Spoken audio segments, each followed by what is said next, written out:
इस ट्यूटोरियल में हम बहुत ही सिंपल से क्वेश्चन सॉल्व करेंगे।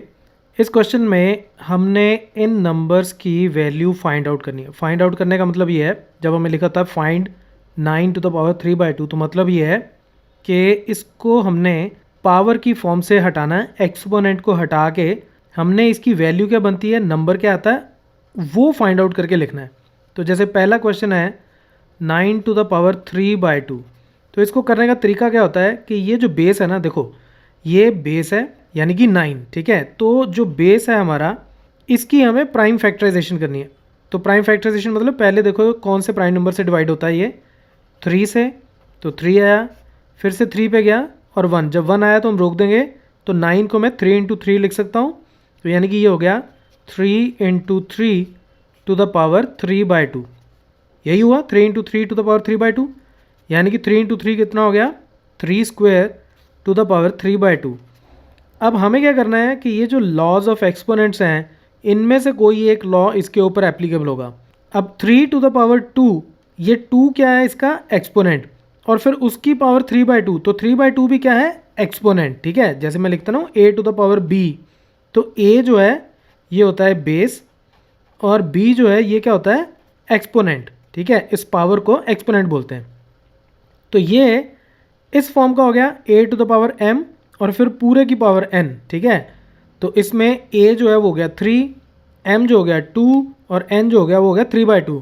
तो ये हो जाएगा 3 टू द पावर 2 × 3/2, ये आपस में मल्टीप्लाई हो जाते हैं जैसे यहाँ पे। तो 2 के साथ 2 कट गया, तो ये हो गया 3³ which is equal to 27 is the answer. अब सिमिलरली हम इसका सेकेंड क्वेश्चन सॉल्व कर लेते हैं, ठीक है। तो सेकेंड क्वेश्चन क्या है, 32 टू द पावर 2/5। तो इसमें ये जो बेस है 32, मैं इसकी प्राइम फैक्टराइजेशन करता हूँ। तो ये सबसे पहले 2 पे डिवाइड होता है क्योंकि इवन नंबर है, तो 2 प्राइम नंबर है, तो 2 पे ये डिवाइड होता है, तो ये आ गया 16, फिर 2 पे जाएगा 8, फिर 2 पे 4, फिर 2 पे जाता है 2, फिर 2 पे जाएगा और जब 1 आ जाएगा तो हम रोक देंगे, तो यानी कि 1 2 3 4 5। तो इसको मैं 2 टू द पावर 5 लिख सकता हूँ और फिर उसकी पावर 2/5, राइट। तो 32 जो हो गया वो हो गया 2 × 2 × 2 × 2 × 2, यानी कि 2 टू द पावर 5। तो ये फिर से इसी फॉर्म का हो गया a to the power m to the power n, तो पावर्स आपस में मल्टीप्लाई हो जाएंगी, यानी कि 2 टू द पावर 5 × 2/5, 5 के साथ 5 कट गया, तो यानी कि 2² which is equal to 4 is the answer. अब इसके अगले दो क्वेश्चंस भी एग्जैक्टली ऐसे ही हैं, मैं सॉल्व करके डिस्प्ले कर देता हूँ, आप उसको रेफर कर लेना। उसके बाद मैं अगला क्वेश्चन सॉल्व करूँगा। अब ये मैंने बाकी दो क्वेश्चन भी सॉल्व कर दिए हैं। इसमें जो फोर्थ क्वेश्चन है, इसमें जब आप सॉल्व करते हो तो ये 5 टू द पावर -1 आ जाता है। अब 5 टू द पावर -1 को मैं 1/5 भी लिख सकता हूँ, ठीक है। और इसको अगर मैं चाहूँ तो 0.2 भी लिख सकता हूँ, चाहे मैं यहाँ आंसर छोड़ दूँ चाहे यहाँ छोड़ दूँ, दोनों जगह पे ये ठीक रहेगा। अब हम ये क्वेश्चन सॉल्व करते हैं। इसमें हमें ये जो 4 क्वेश्चन दिए गए हैं इनको सिंप्लीफाई करना है। सिंप्लीफाई करने का मतलब कि ये जैसे दो टर्म्स आपस में मल्टीप्लाई हो रही हैं या दो डिवाइड हो रही हैं, उनको कंबाइन करके हमें देखना है कि क्या हम उसको सिंगल टर्म में लिख सकते हैं, ठीक है। जितना भी हम सिंप्लीफाई कर सकें, जहाँ तक आगे वो रुक जाए वहाँ तक हमें सिंप्लीफाई करना। जैसे पहला क्वेश्चन ये है 2 to the power 2/3 multiplied by 2 to the power 1/5। मैंने आपको पहले भी बताया था कि अगर मैं a × b लिखूँ या a/b लिखूँ या a.b लिखूँ, तो इसका मतलब ये होता है कि हम इनको मल्टीप्लाई कर रहे हैं, ठीक है। तो इस तरह की टर्म्स में हम डॉट भी यूज़ कर लेते हैं मल्टीप्लिकेशन के लिए। सिर्फ कहाँ नहीं यूज़ करते, जैसे मान लो 2 को 3 से मल्टीप्लाई करना है और मैं बीच में डॉट लगा दूँ, तो ये ऐसा लगेगा जैसे मैंने 2.3 लिखा है।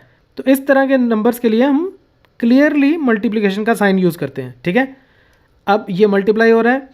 अब इसमें क्या है, ये दो टर्म्स जो हैं इन दोनों में बेस सेम है, बेस सेम है, और अगर बेस सेम हो तो पावर जो है वो आपस में ऐड हो जाती हैं।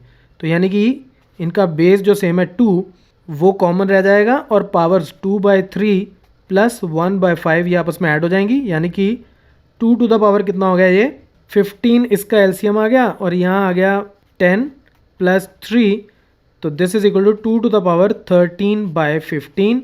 इसको हमें आगे और कुछ सॉल्व नहीं करना, बस यहीं लाके छोड़ देना है। This is your answer. अब हम सेकंड क्वेश्चन सॉल्व करते हैं। सेकंड क्वेश्चन में क्या है मेरे पास, 1 divided by 3 cube two the power 7। देखो अब 1 बाय 3 क्यूब, देखो नीचे डिनोमिनेटर में जो भी टर्म होती है उसको मुझे ऊपर लेके जाना हो तो मैं क्या करता हूँ, उसका जो एक्सपोनेंट है उसका साइन चेंज कर देता हूँ, राइट। तो ये मैं इसको ऐसे लिख सकता हूँ, ठीक है। और फिर ये वापस ये वाला केस हो गया कि इसकी एक पावर फिर पूरे की एक और पावर, तो पावर्स आपस में मल्टीप्लाई हो जाएंगी। तो यानी कि ये 3 इंटू कितना हो जाएगा, -3 और 7 आपस में मल्टीप्लाई हो गए -21 हो जाएंगे और यही आंसर हो जाएगा। अब हम इसको एक तरीके से और भी समझते हैं। अब देखो ये है ना 1 बाय 3 क्यूब, अगर मैं सिर्फ इसी को लूँ 1 बाय 3 क्यूब तो इसको मैं लिख सकता हूँ 3 to the power 0 divided by 3 cube. 3 to the power 0 ये 1 हो जाएगा, ठीक है, ये 1 हो जाएगा। तो उसके ऊपर बाद में मैं ये वाला लॉ ऑफ एक्सपोनेंट्स यूज़ कर सकता हूँ कि अगर दो नंबर्स आपस में डिवाइड हो रहे हो और उनका बेस सेम हो, जैसे इसका भी 3 इसका भी 3, तो पावर्स आपस में सब्ट्रैक्ट हो जाती हैं। तो यानी कि ये कितना हो जाएगा, 3 पावर सब्ट्रैक्ट करो इसकी पावर में से इसकी पावर को सब्ट्रैक्ट करो, यानी कि 0 -3, तो हो जाएगा 3 टू द पावर -3, राइट। और फिर उसके बाद उसकी भी पावर है 7, तो वापस में मल्टीप्लाई हो गई, ये हमारा आंसर आ जाएगा।